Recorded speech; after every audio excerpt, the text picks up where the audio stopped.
turirimbe ikorasi mwe ndayivuga rimwe gusa uririmbe ndayiguhaye. aho Yesu ageze ibintu birahinduka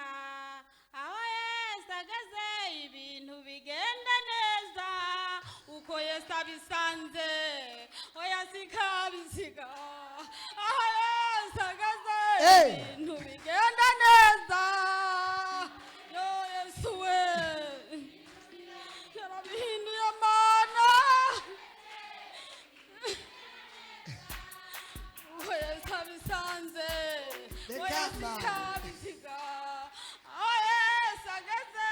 Amen. bigenda neza yashashimwe. Amen. Mpagaze hano mvuga izina ry'Imana icyo Imana yankoreye jewe aha hantu ndi rya mbere je sinari ndahazi nahumvitiye ku radio hari ku munsi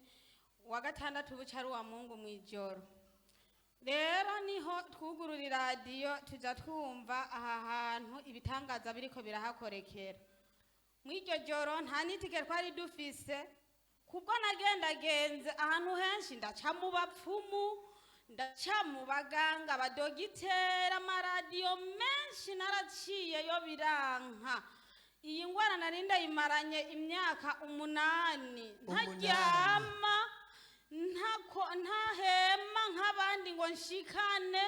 ntayigera n'ubu umugore nk'abandi ngo ndateruye n'agakombe k'amazi nkaha bampa amazi yo kunwa ikintu cyose baba bukime kujya ku mwana ariko rero haragera yaho nihebura ndavuga ati genda gumye ngaha muhira ariko kuyu wa Mungu yuheze niho numva ngaha aye yuko abantu babohoka ndabwira mutama wiwanje nguwe twaje tuzananye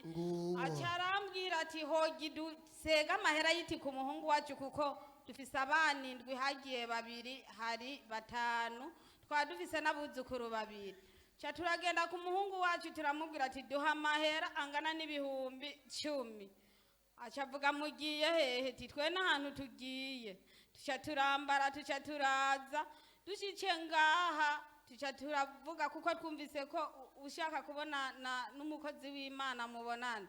tuca turabaza tuvuga ati ni paseri mubonana tuca turagenda turabonana acaransengera ansengeye nagiye nizeye ngo nshike muhira bya bintu biranka rwose biranka ndavuga ati Imana ati ya Mana yo kumabeni tinama ndasenga ati Imana timbohora bukeye mu gatondo naciye ntangura ngiye ku mwanda mutoya mbona habomo cyurushashe urushashe ndarutora n'amaboko yiwanje ndarutabagura hama mwijoro nyene gongera birabomoka rwose birasubira ibintu bimeze nk'ibishashe byaboze ibishambara none rero yemwe sinobatevye navuga byinshi ndashimiye Imana yo ngaha ayi ubuntu kuri ndakomeye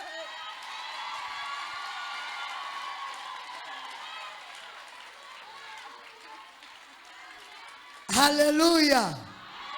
Ngo yari imyaka ingahe yajyamye mu bavura umwe nahone sinaruryamira narara ndazunguruka muri saro abandi baryamye kuko njyamye uko ntibyakunda n'ubitsinda ntibyakunda ngaramye uko nyene ntibyakunda kuko hari haraboze none gushika n'izisaha ndamaze imisi mugabo ndikanga ndaryama nkaca nikanga kuko umugenzi je twaratandukanye yajya mukwe nkajya mukwe wanje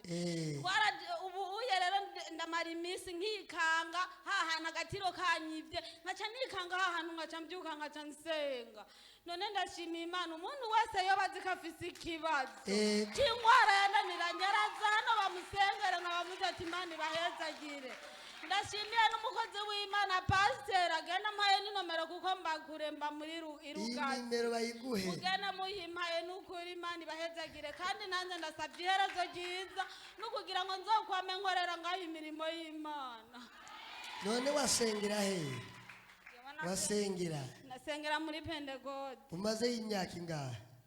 imyaka ntayo nzi gusa ngira yoba ni nk'imyaka 8 canke 10 kandi ibyo bintu nibyo yari afise kandi ariyo yego ndabigendana naho nagiye nzabubanza hose naragiye nta radio nimwe ntari bwakeko ariko Imana yarambo ariko haleluya Imana irakora cyangwa ntikora? Abarindi igitangaza cy'Imana, haleluya.